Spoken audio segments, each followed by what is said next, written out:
নমস্কার স্যার, আমি আসছি খবরের জগৎ থেকে। আমাদের একটা নিউজ পেপার বেরোয়।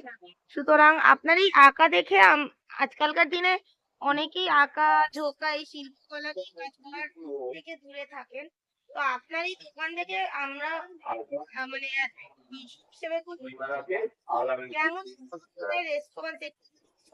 ধন্যবাদ। এখন এটা দোকান না, একটা আর্ট গ্যালারি কনসেপ্টে আমরা করছি দীর্ঘদিন ধরে। ১৬ বছরের যে বইমেলা, এটা প্রতিবারই এই আর্ট গ্যালারির ওপর এই মেলা জোর দেয়। ঠিক আছে, এর অ্যারেঞ্জমেন্টটা একটু সামথিং ডিফারেন্ট হয়। গ্যালারি এফেক্টটাকে আমরা আনার চেষ্টা করি সব। আর এখানে হুগলি চুঞ্জো বই মেলা, যেটা অসম্ভব ভালো রেসপন্স পাওয়া যায়। ছবি বিক্রি, যেটা যারা ধরুন বিক্রি হলে একটু উৎসাহ পাবে, সেই দিক থেকে খামতি থাকে না।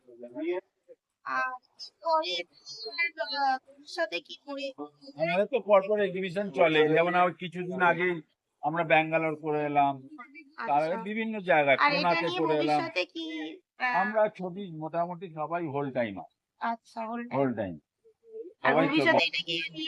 হ্যাঁ, আমরা তো আরো করবো। এরপরে আমরা জাহাঙ্গীর করবো, দিল্লিতে কথা চলছে, মার্চ মাসে, এই ফেব্রুয়ারি মাসে ঠিক হবে কবে ওই ডেটটা বসা। ওইটার মাসে আমি একমাত্র আমি করেছি এক্সিবিশন ভিজিং আর্ট গ্যালারি। দেবো আমি, অবশ্যই দেবো। কিন্তু এই যে প্রোডাক্ট গুলো আছে তুলনামূলক বেশি, তবে বই হয়। আপনারা কি ইন্টারনেটে যান? ছাত্র অবস্থা থেকে জীবন দিকে বাড়াবো আর কি, এরকম অবস্থায় তখন ওই ইস্পাত বইটা পড়ার পর মনে হলেও একটা মানুষের জন্য কিছু করতে হবে, বিশেষ করে